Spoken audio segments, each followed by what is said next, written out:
aku Michelle dan ini Genius.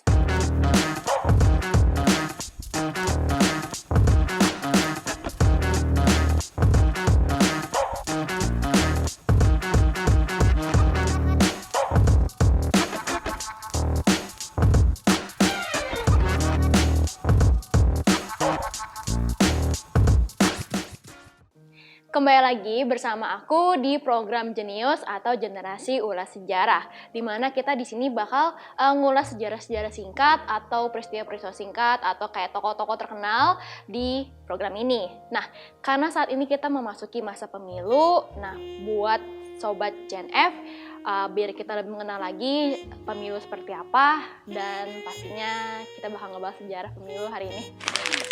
Jadi, apa itu pemilu? Nah, pemilu adalah kegiatan di mana masyarakat penduduk suatu negara yang demokratis memilih perwakilan rakyat, yaitu DPR atau Dewan Perwakilan Rakyat, DPD, Dewan Perwakilan Daerah, dan DPRD, Dewan Perwakilan Rakyat Daerah. Nah, selain itu, pemilu juga digunakan nih untuk memilih presiden dan wakil presiden yang akan bekerja selama 5 tahun ke depan.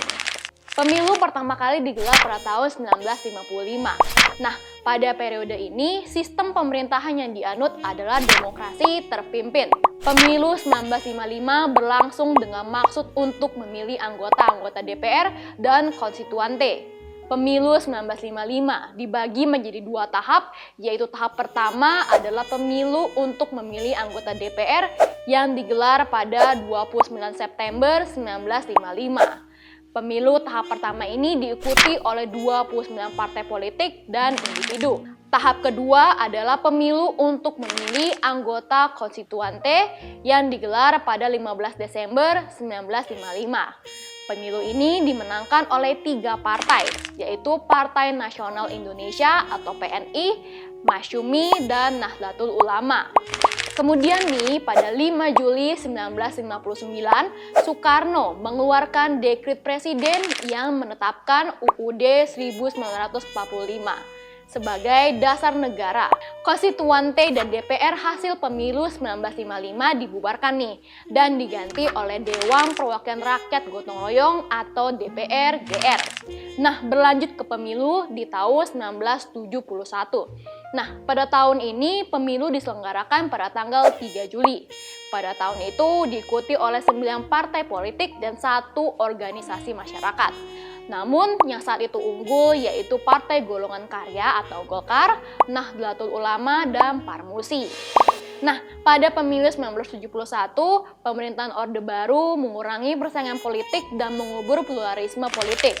Golkar pun menjadi partai utama dengan suara 62,82%, diikuti oleh Nahdlatul Ulama yaitu 18,68%, PNI 6,93%, dan Parmusi 5,36%. Nah, kemudian berlanjut ke pemilu 1977 sampai 1997. Setiap 5 tahun sekali, Indonesia menggelar pemilu untuk memilih anggota DPR. Nah, pemilu ini terjadi pada tahun 1977, 1982, 1987, 1992, dan 1997. Pada masa ini, pemilih di Indonesia terjadi di bawah pemerintahan Presiden Soeharto. Pemilu pada periode ini sering disebut sebagai pemilu Orde Baru. Hanya ada 2 partai politik dan 1 golongan karya yang berpartisipasi dan semuanya dimenangkan oleh golongan karya. Pada pemilu 1977, peserta pemilu yang awalnya terdiri dari 10 partai politik menyusut menjadi 3 melalui fusi pada tahun 1973. NU, Parmusi, Perti, dan PSII bergabung membentuk Partai Persatuan Pembangunan atau yang sekarang kita kenal adalah P3.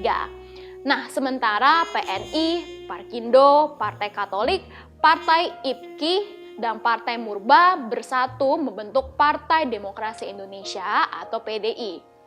Nah, formasi partai ini atau yang tadi yang aku sebutin P3, Golkar, dan PDI terus dipertahankan nih hingga pemilu 1997. Golkar tetap menjadi mayoritas tunggal dalam pemilu 1982, 1987, 1992, dan 1997. Nah, selanjutnya selama 32 tahun kepemimpinan Soeharto, Indonesia mengadakan 6 kali pemilu untuk memilih anggota DPR, DPRD tingkat 1, dan DPRD tingkat 2. Nah, pada era ini presiden dipilih oleh MPRS. Soeharto menjadi presiden pada 12 Maret 1967, kemudian pada 27 Maret 1968, MPRS secara resmi menetapkan Soeharto sebagai presiden lewat TAP MPRS nomor 44 garis miring MPRS garis miring 1968. Selanjutnya kita ke pemilu 1999. Pemilu di Indonesia dilaksanakan pada 7 Juni 1999 di bawah pemerintahan Presiden B.J. Habibie, melibatkan 48 partai politik dan menandai akhir dari rezim Orde Baru. Partai Demokrasi Indonesia Perjuangan atau PDIP, Partai Golkar, dan Partai Persatuan Pembangunan atau P3 menjadi 3 partai teratas dalam pemilihan tersebut. Pada tahun ini, Presiden akhirnya diganti oleh B.J. Habibie, namun B.J. Habibie hanya menjabat selama 17 bulan, yaitu pada Mei 1998 hingga Oktober 1999. Lanjut kita ke 2004. Jadi pemilu 2004 ini berbeda ya dari pemilu sebelumnya. Nah, selain memilih anggota DPR, DPRD provinsi, dan DPRD kabupaten kota, rakyat juga bisa memilih anggota Dewan Perwakilan Daerah atau DPD. DPD dibentuk untuk mewakili kepentingan daerah. Pemilu ini juga mencakup pemilihan presiden secara langsung. Nah, pemilu 2004 melibatkan sejumlah besar partai politik terdiri dari 2 tahap. Tahap awal melibatkan pemilihan anggota parlemen yang harus mencapai ambang batas parlementer.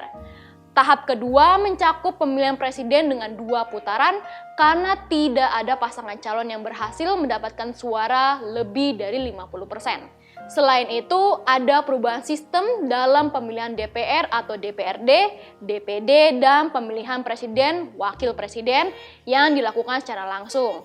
Nah, Pilpres ini akhirnya dimenangkan oleh pasangan Susilo Bambang Yudhoyono dan Yusuf Kala. Nah, kita lanjut ke pemilu 2009. Pemilu tahun 2009 diselenggarakan pada tanggal 8 Juli dan dimenangkan oleh Susilo Bambang Yudhoyono dari Partai Demokrat dan Budiono sebagai wakilnya dalam 1 putaran dengan 60,80% suara. Mereka mengalahkan Megawati Soekarno Putri, Prabowo Subianto, dan Muhammad Yusuf Kala dan Wiranto. Pasangan calon terpilih ditentukan berdasarkan perolehan suara lebih dari 50% dari jumlah suara dengan minimal 20% suara di setiap provinsi yang tersebar di lebih dari 50% jumlah provinsi di Indonesia. Pemilu anggota DPR, DPD, dan DPRD juga diselenggarakan pada tanggal 9 April dan diikuti oleh 44 partai politik. Pemilihan untuk presiden dan wakil presiden diselenggarakan pada tanggal 9 Juli. Pemilu pada tahun itu juga diselenggarakan di luar negeri untuk warga negara Indonesia atau WNI yang tinggal di luar negeri. Pilpres 2014 pun akhirnya dimenangkan oleh Joko Widodo dan Yusuf Kala. Nah, sekarang terakhir kita berlanjut ke pemilu 2019. Pada tahun ini, pemilu diselenggarakan pada tanggal 17 April. Nah, pemilu ini diikuti oleh 20 partai politik, tetapi setelah melalui proses verifikasi dan banding di Badan Pengawas Pemilu atau Bawaslu, serta Pengadilan Tata Usaha Negara atau PTUN, hanya 16 partai yang akhirnya menjadi peserta pemilu legislatif 2019. Pemilu pada tahun ini dimenangkan oleh PDI Perjuangan dengan perolehan suara sebanyak 128 kursi di DPR, diikuti oleh Partai Gerindra dan Partai Golkar. Pemilu ini dimenangkan oleh Joko Widodo dan Ma'ruf Amin dengan perolehan suara sebanyak 55,5%. Peraturan Pilpres sendiri tercantum dalam UU nomor 23 tahun 2003, yaitu kalian bisa lihat di sini.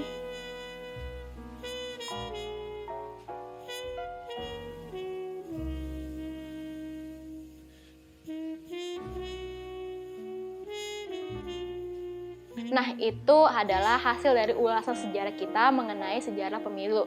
Semoga Sobat Gen F dapat mengerti dan menyukai dari hasil ulasannya kita nih. Nah, untuk Sobat Gen F, mohon maaf banget kalau misalnya ada yang miss dan ada yang kurang. Kalau memang ada seperti itu, jangan lupa untuk tulis di kolom komentar kita.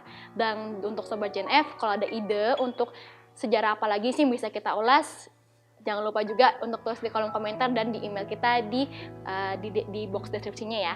Oke, kalau gitu aku Michelle, aku pamit undur diri. Sampai jumpa di program selanjutnya. Bye-bye.